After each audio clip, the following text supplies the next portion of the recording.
অপরা একাদশীর ব্রত মাহাত্ম্য। এই ব্রত মাহাত্ম্য পাঠ বা শ্রবণ করলে সহস্র গোদানের ফল লাভ হয়। ব্রহ্মাণ্ড পুরাণে এই ব্রত মাহাত্ম্য বর্ণনা করা হয়েছে।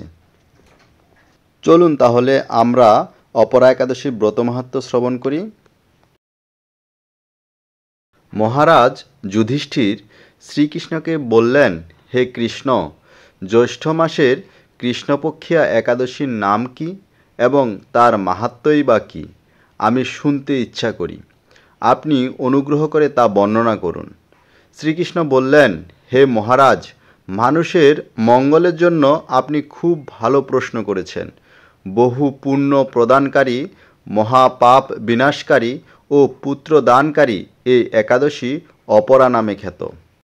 এই ব্রত পালনকারী ব্যক্তি জগতে প্রসিদ্ধি লাভ করে।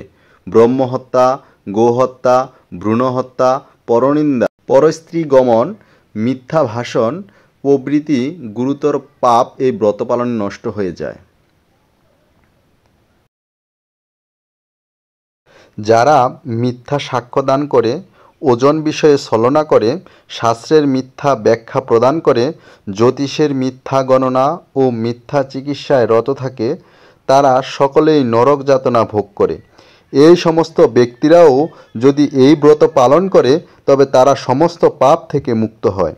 ক্ষত্রিয় যদি স্বধর্ম ত্যাগ করে যুদ্ধক্ষেত্র থেকে পালিয়ে যায় তবে সে ঘোরতর নরকগামী হয়, কিন্তু সেও এই ব্রত পালনে মুক্ত হয়ে স্বর্গগতি লাভ করে।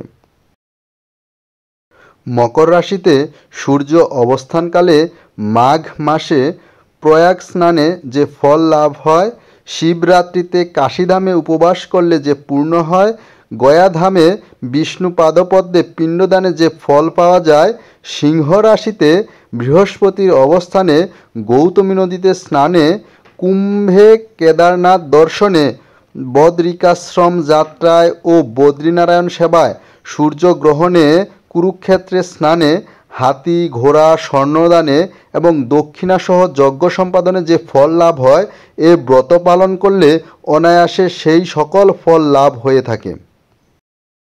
এই অপরাব্রত পাপরূপ বৃক্ষের কুঠার স্বরূপ, পাপরূপ কাষ্ঠের দাবাক নির্মত, পাপরূপ অন্ধকারের সূর্য সদৃশ এবং পাপ হস্তির সিংহস্বরূপ।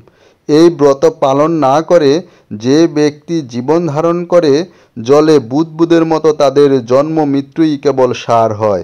অপরা একাদশীতে উপবাস করে বিষ্ণু পূজা করলে সর্বপাপ মুক্ত হয়ে বিষ্ণুলোকে গতি হয়। এই ব্রতকথা পাঠ ও শ্রবণ করলে সহস্র গোদানের ফল লাভ হয়। ব্রহ্মাণ্ড পুরাণে এই ব্রত মাহাত্ম্য বর্ণনা করা হয়েছে। হরে কৃষ্ণ।